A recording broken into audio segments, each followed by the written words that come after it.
Round 22 was absolutely explosive.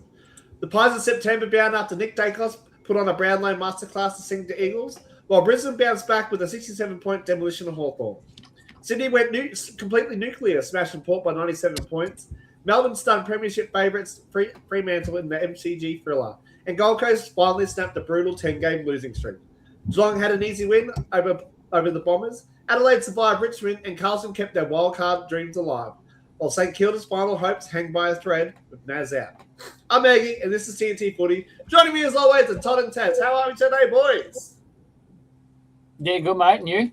Yeah, very well, thank you. Very well. Yeah, doing pretty well, mate. Thank you. I figured we'd let you go first, Todd, because he said your name first. No, well, you're in the middle, so I was waiting. I was like, whoop, whoop, whoop. No, I'm going backwards. How are you, Egi?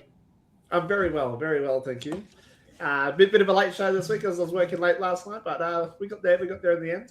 We got there eventually. Beautiful. We did, and the good thing about pre-recording. Yes. Yeah, well, we can post them anywhere. I've seen the little clippets last week. They're all good. Yep. Yeah, no, they are. They're getting along a little bit better. Hopefully people are seeing our faces a bit more and become a bit more household names, hopefully. Yeah. But speaking of that, if you have not yet, make sure you follow, like, and subscribe. Our big goal is to reach 600 YouTube subscribers, and if we get there, we'll be giving away a signed St Kilda jumper to one lucky subscriber. Usually up behind me, but I don't have it up there today. Sorry about that. And we've got a huge show tonight. Breaking news, Josh Fraser's thrown his hat in the wind. Sorry, Tazzy. The man is going to get the job. Oh, don't say sorry. I haven't said hey, I don't want him to coach. Against Fraser for 12 weeks. Yeah. No, I have not. Don't put words in my mouth. Everyone forgets about Teague. Yes, that's right. I just said I want them to follow the process and do their due diligence. That's all I want. Yeah. I've said that from the start. Also, round 22 review. CoachLinker's controversial call. We've got a big one. You two are going to be pitted head-to-head tonight, and we've got CoachLinker's now live. Check the links below in the description. Yes. We talk all Australian and our picks and round 23 tips. Beautiful. Sorry, this looks awkward. Love it. You have to keep it elevated? Is this what to get? Sorry? You want sympathy views? No, I put it on the desk and I bashed it, so I'm keeping it here so I don't do it again. Oh, God. All right, let's get into it. Thursday night. Now, we need to give North Melbourne more Thursday nights. We are unbeaten on Thursday night this year. So all the way back Thursday night. North Melbourne stunned the Bulldogs by 23 points, with Paul Curtis flying high, LDU dominating, and wildcard hopes suddenly alive. Now, it's a risky alive because they've got to do some belting to some good sides, and we've got to have Carlton shit the bed, but it's possible. Well, actually, I don't think it's possible now that Carlton win, because I wrote that before the Sunday night's game. So it is still physically possible. Carlton has to lose both their games, and North have to win by and make up 9%. So it is physically possible, but not probable. So they have to pump Geelong this weekend, which isn't going to happen. Well, you never know. Geelong are resting a few, I've heard. I think half of them are injured at the moment. What? Half of them are injured at the moment, aren't they? Yeah, exactly right. Resting a few. North could show some heart here. We could get fire and knock off Carlton. I don't think it's going to happen, but it was a good game, though. North just showed heart, and with Warlaw in the middle there, just an absolute jet. He's become Australia's favourite footballer, I hear. Yeah, is he? Apparently, it's all over socials. He's Australia's favourite footballer now. Yeah. Second best, George. I don't think he is. He played half a game and he dominated. He had 20 touches in half a game. He just absolutely dominated. Well, he just goes in balls to the wall. Just goes in like 110% into every contest. He just 100 or nothing, and it showed just his fifth, sixth. He had one effort there where he had 9 efforts in the one contest. Yeah. He's a freak. Lucky I got wind of him coming back, so I made sure I got him back in our draft super coach. Back in the super coach. I think he scored 100 for half game time, which is unheard of. It is unheard of. What I liked about the game though was when Dogs started coming back towards that third quarter, North just kept them at bay, which to me shows a lot of maturity from the boys. Yeah, finally got their sculpt, which they've been waiting for. But LDU was huge. For Bulldogs, I think they all, like, Bont didn't really have a game. Dale was really soft. Libber didn't do much. I was really disappointed. Yeah, it wasn't ideal. I thought they might have put up a bit more of a fight, but you guys, your pressure was good early. Yeah, pressure has been good all year for North. That's the one thing they've been doing is the pressure acts. But do you know how that pressure rating is worked out? Do you know or no? Absolutely, I have no idea. Do you? Yeah, I've got no idea either. That's why I'm asking. Now, I always see it, and they're like, North's got 190. I'm like, they haven't got one holding the ball. Where's the 190 coming from? Yeah, I don't know. I think it's to do with pressure acts in a period of time, but maybe I'll put that research in and find out. Yeah, that's Daisy's question of the week. You find out. But yeah, I reckon Paul Curtis was the match winner, producing 19 disposals and 4 goals, including 2 in a brilliant opening quarter and a nomination for Mark of the Year as well. So he's really good leap, and he's a barometer for us too. We've got him and Georgie Warlaw, and that's why him getting suspended poorly throughout the year hurts us a lot. Yeah. There was the win. Sorry, I was going to say there's talk to Rowan North trying to pick up Rowan Marshall. Is that right? I did hear that. I heard that. It's absolutely. He's going to leave St Kilda as a second ruckman to go to North Melbourne behind a better ruckman. I don't know. Seems odd, doesn't it? But sorry, Taz, what were you going to say? It makes it interesting for the Dogs now. They might finish as low as 10th. Yeah, as low as 10th they can. Yep. All right, moving on. Interesting. Very interesting. On Friday night, we had Brisbane v Hawthorn. Brisbane bounced back in a brutal fashion, smashing Hawthorn by 67 points as Lyman lit up the Gabba, and the Lions roared into top 4. But it was briefly while Adelaide won and climbed their way back into the 4 as well. That Brisbane is still in the 4 with 0.2% percentage because they're able to beat Hawthorn so bad. Just held on. on by 0.2%. Some key stats. So Kai Lyman was unstoppable, finishing with 24 disposals, 5 goals. Even better, he now has 24 goals in the past 7 games. So put him down as a multi-goal winner in your next. He's overtaken Charlie Cameron. Yeah. Overtaken Charlie for sure. I reckon he's sneaky chance for their small forward ahead of Charlie now in the small forward. Mm-hmm. But definitely. Is it because Charlie Cameron's so dangerous that they put like a better defender on him and they've put the second grade on Loman and now Loman's been able to come out? And then say next week I don't think so. Up again. It's just they've got so much talent. No, I don't think so. Work around it. And he flies a lot more, Loman too. He can get you in the air as well as on the ground. Yeah. Him and Waitman are very similar. Loman was injured early on, so he's starting to hit some form at the right time of year. I just think in natural development he's overtaken Charlie. Charlie's getting older as well. Still contributes, but I just think that's just natural progression.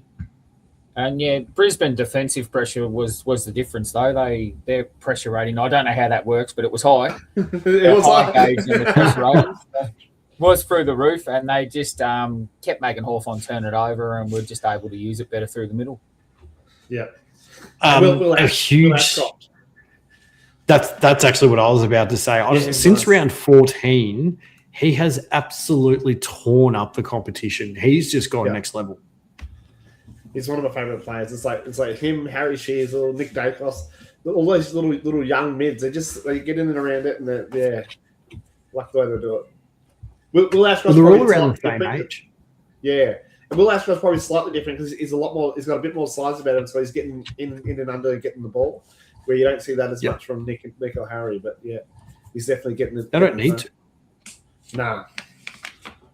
But Pies are missing a nice good midfielder, but we'll see about later. Put a big might get Butters. might get Neil and Butters. Yeah. Get the duo across. Yeah. All right, moving into the game of the round. Just quickly before you hand, Logan Morris popped up with another 4 goals as well. So he's doing really well this year. is we'll talk about him a bit later when we're talking all Australians. All right, sounds good. He should be in most teams, I think. Yeah, he's in mine. I don't know if he's in mine. Did I find? I don't know. I think so. Maybe. We'll see. We're waiting on you, Tassie. This is your game, mate. Is he frozen? I'm not. It is. Sorry. I was reading something to do with CoachLinker, actually, so I've got to turn my notifications off. So this game was actually amazing. So I was fortunate enough to have Medallion Club tickets. So my wife and I went along to it. And I actually picked this game. I couldn't get into a Carlton game.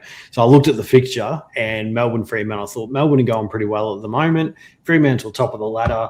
Let's go to it and just see what happens. And my gosh, it was a ripping game. So there was just under 41,000, which must be a record for Melbourne.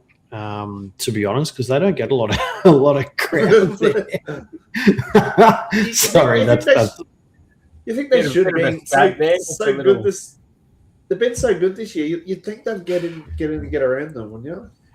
Yeah. It's still leaving. I was like, geez, there's so much space. There's so much room for activities walking back to the station. Not used to that stuff, but it was a seesaw affair. Every time Fremantle kicked out, Melbourne come back, and they kicked out, and Fremantle come back, and the prancing pony. He's just a beast, mate. Absolute beast. Watching him, run around the forward 50 and not back down to anyone. Good old Voss.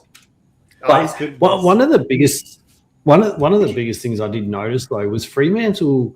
They were just letting Cosy Pickett run free. They did not have anyone on him at all, and he was standing in acres of space for the whole game. He ended up with 27 or 28 touches and kicked 2 goals, 1. So you can't let Cosy do that. He'll just tear you up. And then old Melbourne had old Tholstrup on Mark Murphy Reid, and that did a pretty good number on him. Tholstrup's had a good year. Yeah. See, he's had a very good year. Just go over to Ireland and pick up a nice little tagger. Yeah. And normally Ireland boys come over and perform well because they've been playing effectively the same game through juniors like us as well. They grow up playing Gaelic football, which is effectively the same game. Yeah, it's just kicking a shit ball. Yeah, just a round ball and they have a goal to kick through. So Melbourne just dominated through the middle.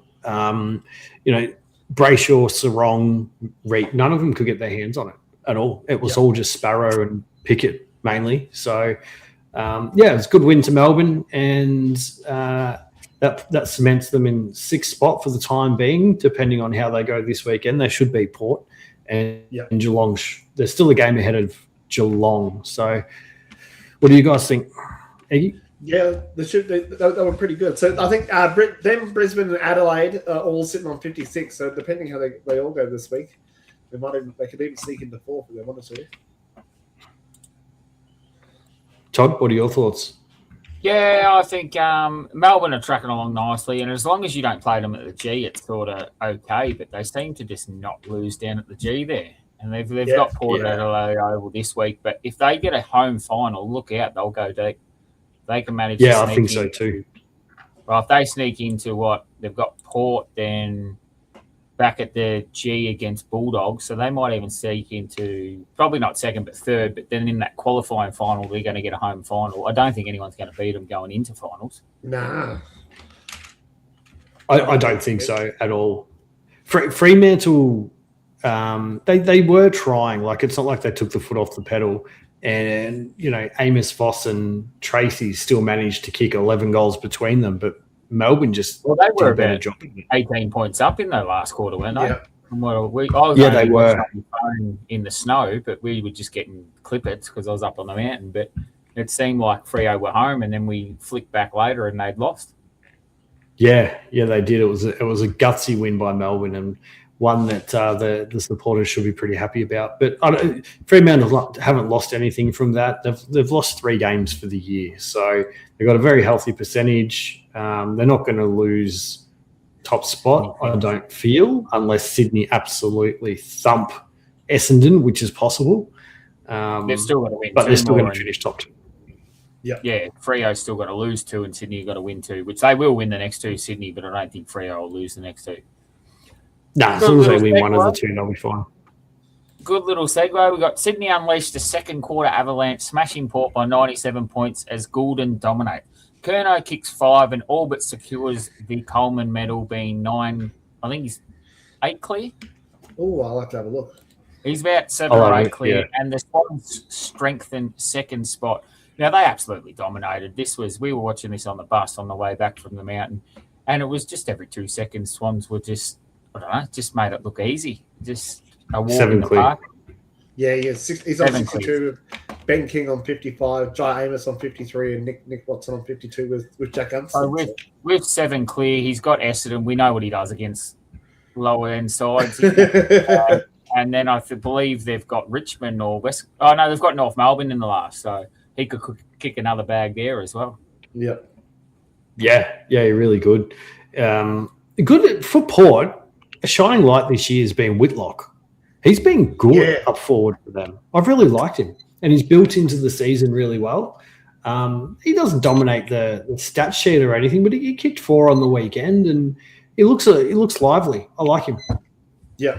But another hard luck story. They've got Jason Horne-Francis went out early in the game too, didn't he? He did, but he's still likely to play this week, I read today. Oh, that's good. That's good to news. Couldn't have happened to a nicer bloke, Cole.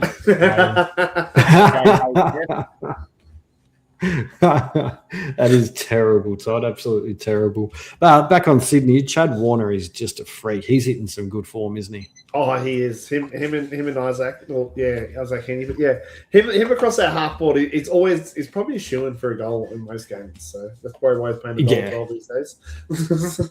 Yeah, most likely. With Goulden back as well, he's able to sort of attack a bit more, I feel. Yeah. Like he doesn't come through the middle as much, but he does come in from the forward and still get the ball and get it out of there and get it forward.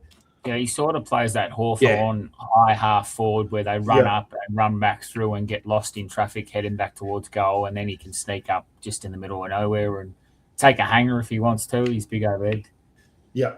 Yeah, definitely. And they had Jai Sarong running through and attend a few centre bounces as well, and he looked good. He had 11 tackles, and I think he finished with about 24 touches. So he's having a great year up there at Sydney. Yeah, Sarong, and he's big-bodied defender as well that can run through the mid, and I think they'll eventually get him through there. It's hard to get through that midfield, but they pretty much picked him up for nothing, which is a good pick-up to strengthen that side. Yep. Yeah, and then the rising star, Jesse Datoli from the Swans. So they've unearthed one there, 2 goals, 23 touches. Pretty good. It was pretty good. Try saying that name five times really quick. No, I'm good. Shall we move on, Eggster? Yes. Geelong crushed Essendon by 67 points as the Ollies dominated and Bailey Smith ran right through the midfield. They're both Ollie Dempsey and Ollie Henry. They're the little goal scoring machines. I think Ollie Dempsey, they both kicked 4 goals each, combining for 8 goals of Geelong's 17 majors. And speaking of Ollie Dempsey, if anyone does not have him on the wing in their All-Australian team tonight, I'm going to lose my absolute shit. He's the only wingman we've seen this generation. He has to get. You're going to lose your shit. You don't have Dempsey on the wing. Don't have him on the wing. I've got two wingmen, pure wingmen on in my side. Oh, I've got 2 wingmen too, so. I got 2 middies. 2 mids. He's left off Dempsey. He averages 24 touches and 3 goals 2 goals this year. He's having a ripping year. He's a good wingman, but I'd rather a spare midfielder. Oh, you're going to hate my team then. I think I've got 1 midfielder on the bench. I've just gone mid short this year. Yeah. Just going back to the game, boys, Bailey Smith was huge again. Oh, he is. He's going to poll well for the Brownlow this year. He's not going to win it, obviously. But. Nah. But I think he really lifts, like when Holmes has been out of the team, he's really lifted. I thought Tanner Broome was gonna lift for them and fill that role, but I think Bailey Smith sort of carrying 1.5, so he's carrying his and half Holmes' role, so that's why he's really lifted. Yeah, and I don't think it's as clear cut as everyone thinks. The AFL has Nick Daicos polling in 21 games so far. Yeah. That's never happened in history. And he probably will. We're not talking about Daicos. No. I I think Smith is a lot closer to Daicos than people think. I don't think it's going to be a blowout, and I think there's going to be a few broken hearts this year again. Oh, we'll see. Yeah. We'll see. With this game, it was Essendon again still gave effort, which again from the supporters, that's all you want to see. Their coaching job as well has been narrowed down to 4 names I read today, but the only one that really I think matters is James Hird, because I feel like that's who's going to get the role anyway. And I believe we should have an update on that next week. Well, they've said they're going to give him another week, but I think it's McVeigh and Hird now. It's out of the 2. Yeah. But then Hurd's come along and said that possibly bringing Toby Green if he gets the gig. Will that get him over the line? Apparently saying he could poach Toby Green and get him playing finals within 3 years, I heard today. Was it Green and Hogan because he's got the link there? I heard Green. I haven't heard Hogan. There was 2 players. I can't remember who the second one was. But that's all right. Jeez. Do you reckon Merritt will stay then? Merritt's gone. Merritt's out. Well, it depends if they let him go. No, I think he's gone. Absolutely gone. Geelong so they're sitting on 52 points, so they can still make top 4. But they may hover around wildcard as well, depending on how they go against North. North might cause an upset. Highly unlikely they make top 4, Tuzzy. Highly unlikely after this week. North, the double-header, the girls will flog the girls, and then that'll get the guys up and about, and we'll want 2 in a row. Oh, love it. So when are the girls playing? They're playing just before 1 o'clock, just before the guys. Oh, yeah. So it's a double header. You can get down at 1 o'clock, I think it starts, and watch the girls into the guys. Yeah. It's good. They did that with Carlton St Kilda too. Yeah, I wasn't able to make it, but do you reckon they got something? Have they got a game on Thursday night? Because there's no AFL on this Thursday. They must have the women's. Didn't even know. Maybe, I don't know. Yeah, I thought it was weird, but yeah, I thought it was weird. Like they've had it all year except for this round, but then it comes back next week. So I'm thinking maybe they've got they're trying to. They do have a 7:15, but it's not the round opening started this week. But it was the double header. That was the round opening, wasn't it? Carlton v St Kilda. It's at Icon Park though, so if you think you were going to have a spectacle on a Thursday, you'd have it at Marvel, wouldn't you? Well, yeah, I think so. But I think maybe they're trying to get the TV viewers, not the turning up viewers. Yeah, Hawks and D's. It is on Channel 7, so yes. Yeah. It could be a thing. Well, good on them. Get them around them. Yeah, 100%. Could be a good game too, Hawks Demon. All around women's football, it's the best football I've seen played in years because the North girls just lost in 3 of them. All right, we're going to keep moving on, boys. So Adelaide survived a massive Richmond scare in the wet with Rankin starring as the Crows kept their top 4 dreams alive. It was absolutely pissing down for the majority of this match. Yeah. And how many people were alongside us at the pub cheering home Richmond? We were all screaming every time Richmond got the ball in that last quarter. Yep. I was too. Absolutely. It was good to see him fight. Like the rain changes games. Like it can either 100%. bring it really close and make it a real contest, which is what this did, or it can make it an absolute flogging because one team just handles the wet better. But I think I think it's a credit to Richmond. They really put up a fight this week. Yeah. And do you think Lynch can hang around for another year, considering he's costing them games? I think it was 1 goal 4 he kicked this week as well. Like you can't keep costing them games and want to be the number 1 forward. It's 3 games that cost them so far this year. Maybe he's signed on as a leadership role instead. No goals 3 he kicked this week. No goals 3, yeah. So that wins him the game. Look, tough conditions. Well, tough conditions, but he does it week in, week out. That was the difference, is those 3 behinds, wasn't it?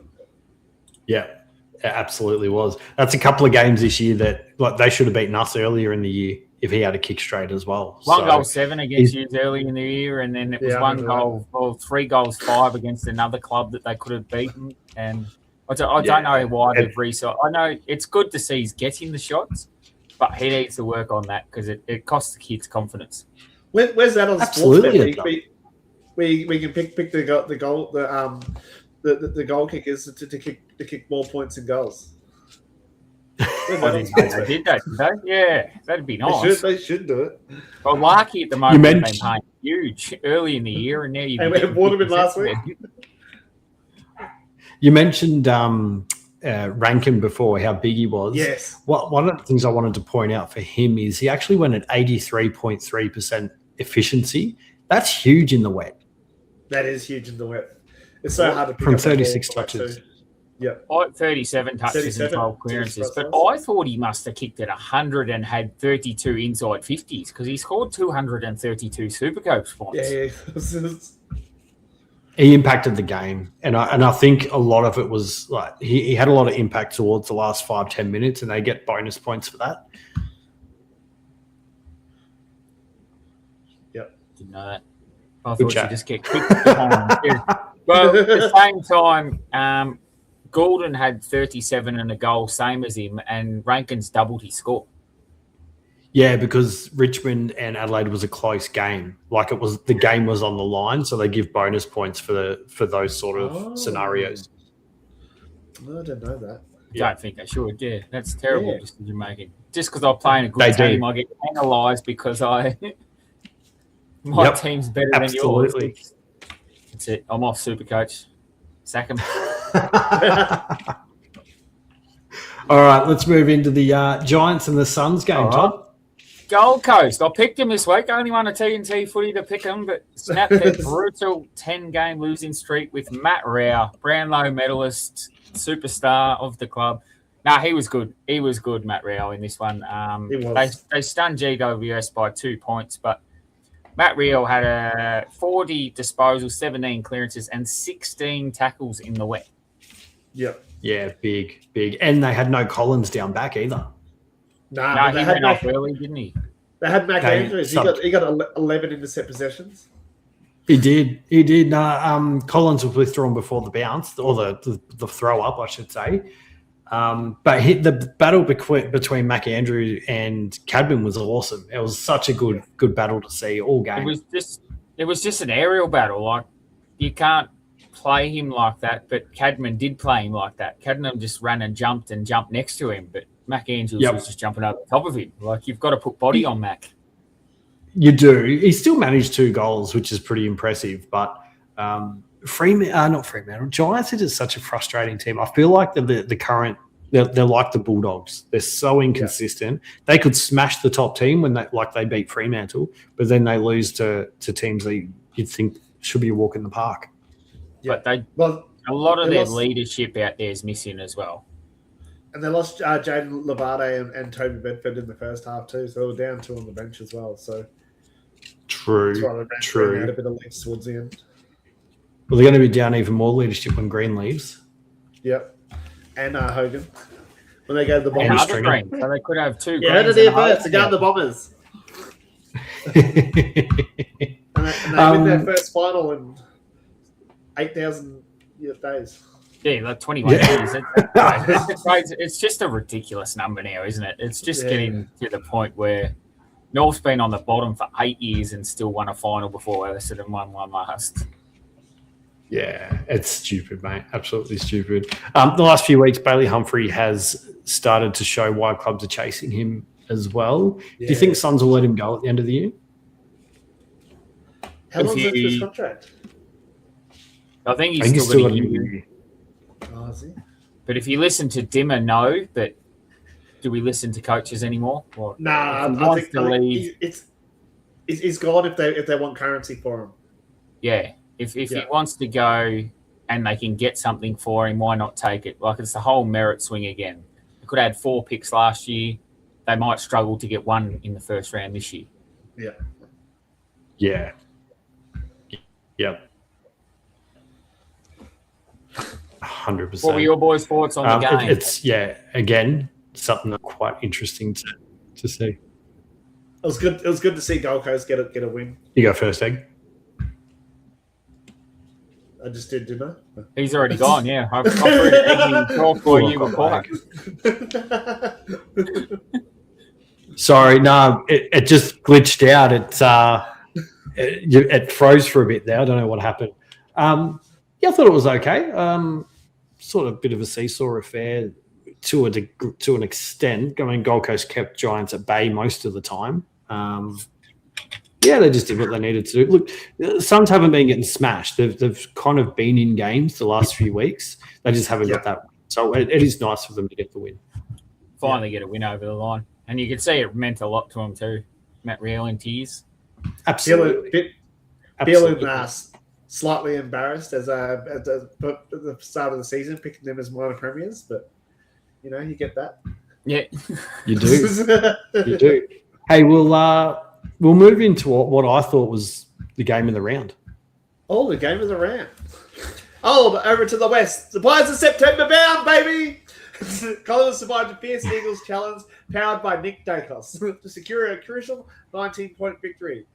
Nick Daicos was absolutely enormous with 39 disposals, 10 clearances, 12 scoring balls, despite copping a heavy tag from Brady Hoff and a massive Harley Reid bump. But how good was it? Was it really a heavy tag? I thought he dropped the tag after about half time because he couldn't go with it. He snoozed him in the second. I can't remember if it was the second or the third. Like he went off, and then thing come off. Brady come off, and then he went back on. And I think he got it in that. I think it was about 5, maybe 6 minutes that Brady was off. That he got about 7 touches and 3 score involvements. So and kicked a goal as well. I think. Yeah, there from 55 tough job. meters out. Yeah, tough job for a young kid. But it cuts your gameplay too, and it wrecks your team momentum, and it nearly helps Daicos more because you're more worried about him. He can run to the spots he wants to be, and you've got to follow the leader. Yeah, but Geelong did it so well. They had like Bailey Smith covering where Nick would normally go, plus they had O'Shea Mullen getting rid of him.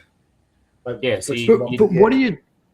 what do you do, right? You've got Nick Daicos who got 39 touches. Josh Daicos got 35, and between them, they had 20 score involvements. That's massive for brothers. That is. You can't stop both of them. No, you can't, and you can't tag every player in every club. But how much better is it when he gets to run through the midfield? Who, Josh? Yeah, I love it. Absolutely love it. I think they should be having him and Nick in there full time. Yeah, but then they lose their run off halfback and their defensive. Because he's very good off halfback too with the run and his kicking efficiency and the link up with Nick through the halfback run. We were highly exposed in our back line as well through that game with how many you were. So when we come up against Hawthorn and Mount Brisbane, it's gonna be very hard. I want to give a shout out to our boy Harley Reid playing through a pretty badly corked quad. Went off for a while. He was struggling at times. He couldn't walk. He couldn't run. He could not run. That was early too. It was like 2 minutes into the game, 3 minutes into the game. They still played him in the mid, still finished with 29 touches, but he had 22 handballs. He could not kick the ball. Yep. No, I couldn't kick it, could he? That's what they say.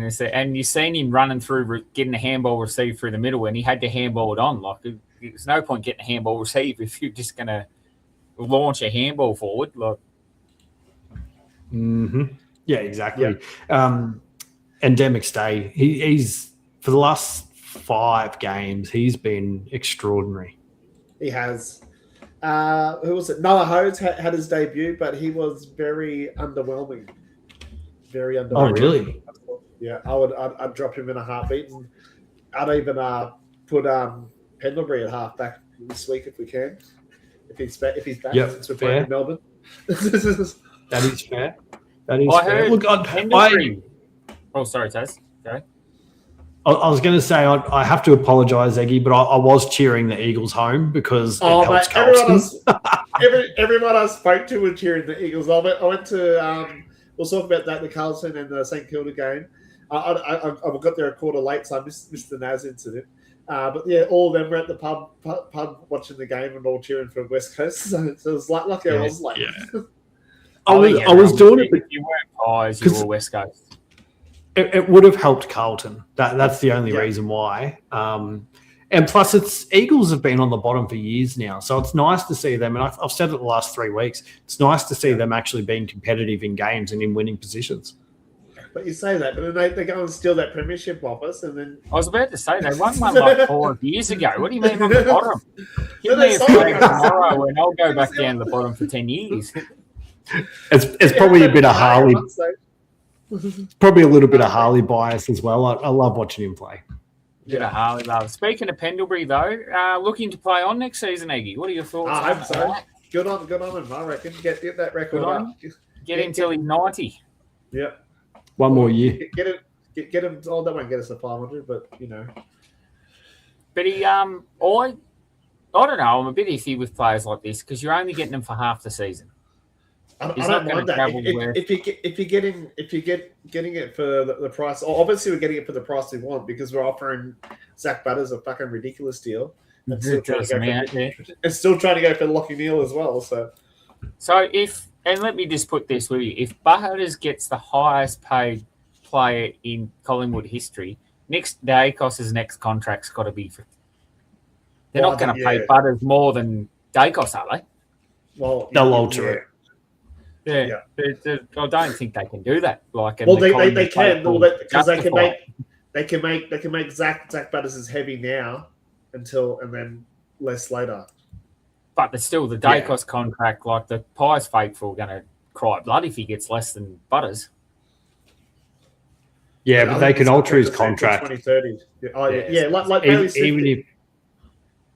even if they just increase it by $1. Yeah. So you got Butters at 2.1 and Daicos at 2.1000001. Yep.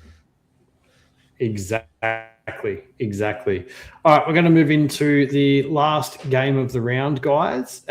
St Kilda and Carlton. Carlton obviously kept the St Kilda dream alive and the possibility of versing the rival Collingwood in a wildcard round. But I must say, I was excited to watch and see what we did about Nas because he's just such an explosive and important player to the Saints. So to see him go down, it's actually pretty devastating, even though I don't support St Kilda. Well, you managed to fix him up in the first 2 minutes, so you weren't too excited. They got rid of him in the first 2 minutes. Yeah, which is not good. Like, you don't wish that on anyone. It looks like a pretty bad hamstring as well, so he'll be out for the rest of the year. Apparently, scans have shown that it's only on the mild. He won't play again this season, but it's not as bad as they thought. That's what we said. Okay, that's good. Scans, we thought it was terrible, but apparently it's a 3 or 4 weeker. Yeah, that's what I thought. Right. But he's down a contract next year. Yeah, well, he was only waiting to see how St Kilda went to see whether he was going back home or. I think the only downfall of them is they're highly reliant on him. Yeah. Yes. As you saw on Sunday night, as soon as he was out, that was it. And I think not having Flanders has actually hurt the Saints as well because I remember saying in pre-season it's going to take a year for the new players because they got so many new players in. It's going to take a year for them to gel. Flanders hasn't been there to be able to learn the chemistry of the other players. So, and TDK's been in and out injured as well. So I think it's going to be tough for them again next year. Yep. And then old Max King's played one game in fucking 3 years or something. Years. But with that one, I turned this game off as soon as the Naz injury happened because St Kilda's game plan is handball to Naz around the back. We saw that when he got tagged out of the game. They couldn't. He's their only ball distributor off half-back now. He's the only man that can kick the ball forward. They lost Sinclair. They lost Flanders. They lost there was someone else that went down. And they've got no ball movements anymore. Liam Wright. So that's their ball movement's gone. Their trick is take a mark, handball to Naz. He'll kick it forward and run to the next contest and do the same thing again. That's their game plan. So as soon as he went down, it was game over. But what I just noticed with Carlton, it was keep possession at all costs. Like they'd be out on the wing and they'd kick it back to the top of the square. mark it and come back around that way. But it was always kick mark. They wanted to maintain possession the whole time. Something we've been doing the last sort of since Fraser took over is not necessarily slow the ball movement down, but wait for the right option. The other things that I really love is they were lowering the eyes kicking inside 50. That's something that we weren't doing under Voss. We were just bombing it forward. So Sam Walsh bursting out of the middle and then, hitting a low darting 30, 40 metre pass to a teammate on the run is fantastic to see. You've also got Harry Dean from the back line. People think that he's just a lockdown defender. His disposal is elite, absolutely elite. And I'm glad that people are finally noticing that because, again, that's something I said earlier this year. He gets the ball and he does something with it. I think Sorry?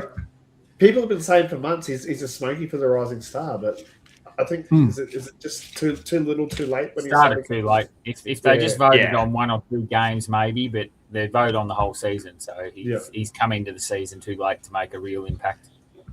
Yeah, Jagger's got it locked up for sure. Yeah. For sure. I wouldn't say locked up, but it's dangling. Who else is it? It's nearly his. Well, it depends on the voting. They like goals more than disposals.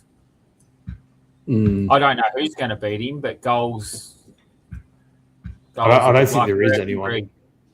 No, well, we don't know. There's a smoky. We say that every year, and then, last couple of years it's been the favourite. Maybe Carlton finish 1, 2, 3. Jagger, Harry Dean, and Taylor Payne. I don't think he's played enough either. Maybe if they started, he's played nearly every game. What are you talking about? Well, in nearly every game. No, he hasn't. But it's good. Makes up an interesting final 2 rounds, guys, with that win from Carlton in Spud's game. Yep. It does indeed. All right, we are moving into controversial call, Moisty. All right. Controversial call. Controversial call is proudly brought to you by CoachLinker. If you are a coach, want to be a coach, or a club looking for a coach, this is the platform for you. Register your interest below. Now, first, we're just going to have a little cheeky. They're going around saying, what round do you think North Melbourne women will lose? They're going unbeaten all season, boys. I'll just throw that out there. But the real controversial call this week is I wasn't going to do it this early, but I'm flying high. I'm flying onto it. So we've got Pies. I had them out of the 10. They're locked in. I had Carlton. 4 weeks ago, I had them out of the 10. They're locked in. I've got them playing in a wild card round now in front of 90,000 people with Carlton upsetting the Pies to kick Pies out of the finals. Controversial. We heard it here first. Carlton will come with a heavy run and eliminate Pies and crush Daicos back-to-back. Well, not back-to-back, but hopes of winning a flag this season. What do you boys think? I was going to pick you against each other, but it's going to be Carlton, Collingwood in the first. Do they call that a final? It's a final, isn't it? Yeah, it is. It is cast as a final. But I'd just like to say thank you because you've been wrong all year. So that's good to hear that you chose Carlton. I've picked Carlton and I've put the Moz on them early, but I had Pies. I'll admit I was wrong. The first controversial call of the year, I had Pies missing the 10. I had Carlton missing the 10 4 weeks ago. They're both going to make the 10. Both flying high, but I think Carlton will upset the Pies in front of 90,000 people. Yep. Yeah, agreed. I don't tipped them too. It means they can't win.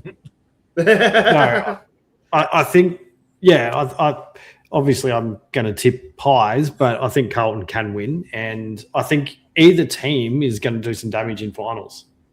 And the big winner is the AFL, because if they get a Carlton-Collingwood elimination final, it's going to be huge. They'll break the grand final record. I think they limit now, so I think it's going to be tough to see crowd numbers be broken records because they just don't. They don't let them. I thought they made it bigger. Venues. I thought they made the G bigger now. No. But the controversial call. Sorry, Pies fans, I've gone against you again.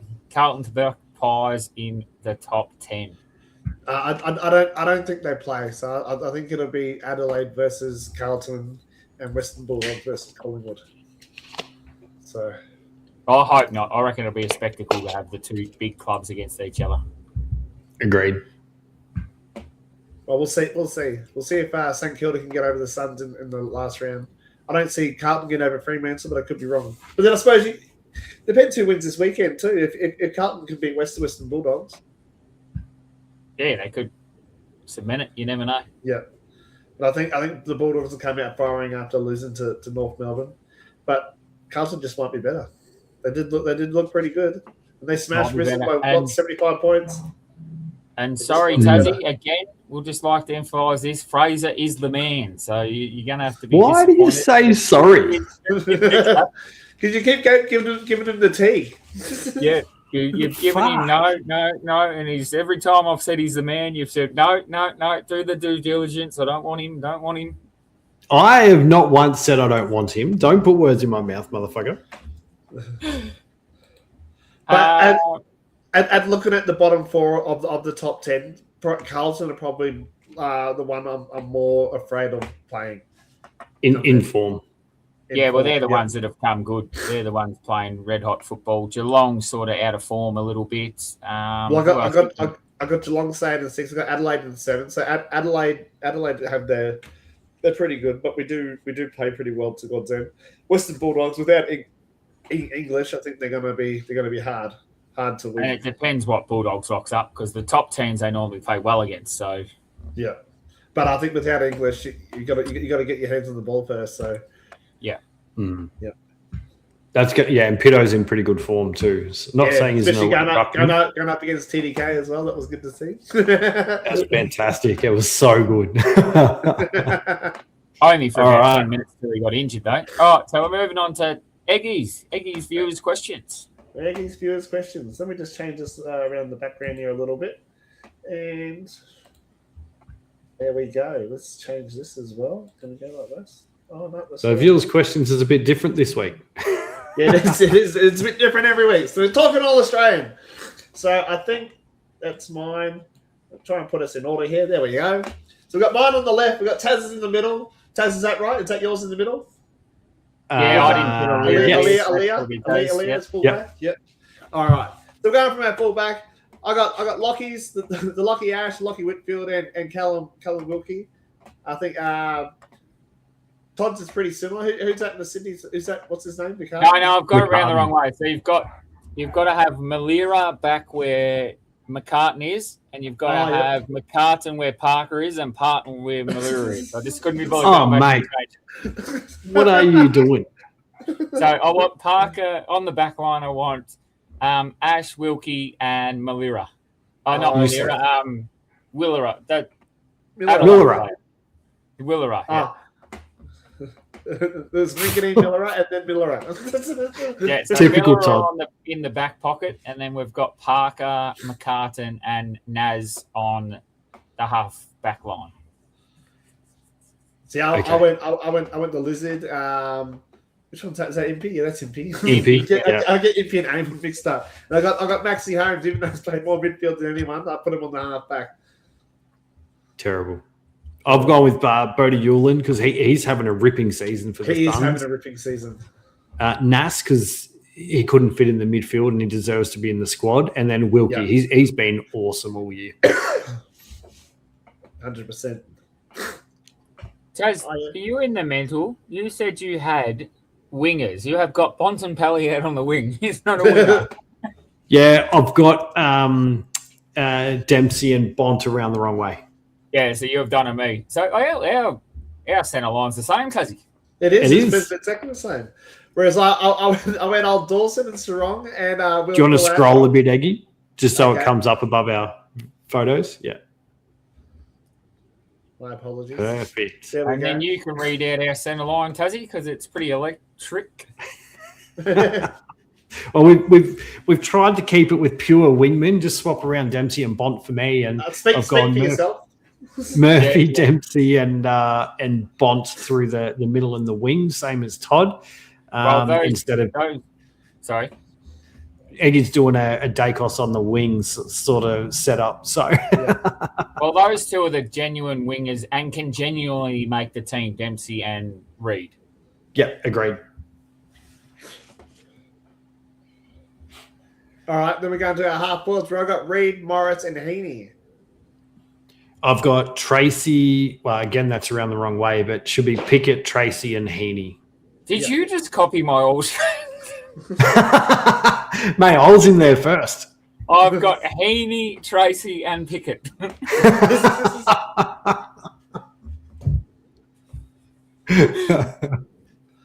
Then moving on to our full forwards, I got Curnow. You can't have the Colt. You can't not have the Colt with the winner in there with. I nearly didn't. And Cozzy Pickett. I nearly didn't have Curnow. I've got Curnow only because he's kicked 5 goals clear, and I've done this after the Sydney game. So you've got to have the Colemus medalist in. So I've got Rankin, Curnow, and the Wiz.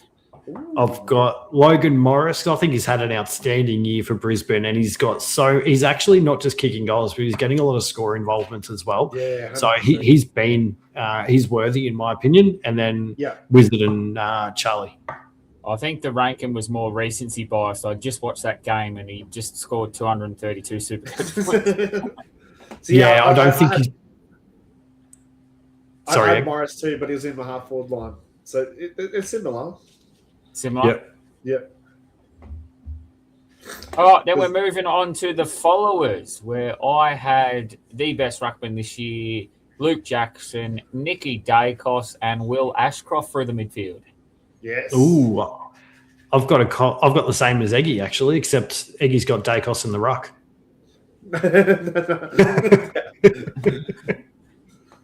My apologies. I had to break that, either side. I did it too. I did it in the previous lines, don't worry. I had Watson playing centre half forward. Beautiful. And then the interchange?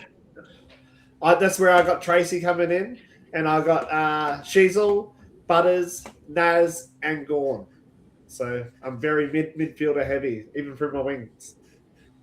Absolutely, bloody hell! I've got Dawson. I don't see him missing. Millera has had an incredible year off halfback, and it's good to see him finally getting a good run injury free. Shai Bolton, he's been electric and explosive during Fremantle games, so I couldn't not have him in. Newcomb's been a very solid contributor for Hawthorn, probably their best midfielder, and then you can't not have Max. No, just can't. No, I nearly put Gunston in, but I just think he's missed far too many games. Yeah, I thought too. So I've gone different to you boys. I haven't just loaded the midfield on my bench. I've gone for positions. So I've got Gawn for the ruck, Silvani off the back line, Bailey, Smith, and Sheasel through the midfield, and then Gunston in the forward line. Very nice. I've got the ruck. I've got Tracy up forward. And then I've got Sheasel can be forward as well. Naz can be forward. He can be back. He can be midfield too. So they're a bit more versatile. Oh yeah, you're a bit all. Yeah, you've got a bit. Yeah, so that's why. And I've got Murphy Reid in the half forward, so I can move him out to the wing if I need to. Same with Jordan. I can move him back and Sarong back to half back as well. So I made it a bit more versatile. Yeah, I've got Dawson who can go forward and Miller off the half back line. So and Gawn at resting forward, swapping with Jackson. Everyone's going to have Jackson and Gawn in their team. I think those two are both who you're going to start on the field. And I have a funny suspicion that they're going to give it to Gawn to get him his record-breaking Guernsey, and I don't think he's going to deserve it this year. He's been good, mate. This year. But has he been better than Jackson? No, Jackson deserves the starting position, in my opinion, but Gawn deserves to be in the squad, like in the team. Yeah, but you don't get a Guernsey for the bench. I thought you did. No, I'm pretty sure. Isn't it just the starting 18? You might get a Guernsey for the bench. I don't know. No, I'm pretty sure it's the 23. That's why we get to choose 23. Yeah, maybe you do get a Guernsey for it. They just don't introduce you live on tally. They should do. I think they do. I'm pretty sure they do, yeah. Do they? Oh, maybe they do. But, yeah, I think Gawn's in there and I think Jackson's in there, but I think Jackson should start. Because it used to be 22, wasn't it? Top 22 on a sub. Mm. Yeah. They didn't do the sub, though. No, they didn't do the sub. Yeah. Yeah. All right, let's move into the tips, boys, and then we can wrap it up then. Yes, we can. So, kicking us off on Friday night, because the only game Thursday is Hawks and Melbourne AFLW. So make sure you guys tune in for that. So Friday night we have Freo hosting Adelaide at an 8:10 start time, Melbourne time. Who are you boys got? Freo. Yeah. No, and they're unbeaten at home. Then follow. Oh yes, I've got Freo as well. Saturday morning at 11 a.m. an early game. We've got Brisbane versus Gold Coast up there at the. We've got an 11 a.m. game. Is that legit? Am I saying something? Is it daylight savings or something? No, it's not. It's definitely not. Did I miss something? Is it definitely? I think they're trialing it because they're going to have to do something. Remember earlier in the year we said they need to work out the fixture so there's no overlapping games.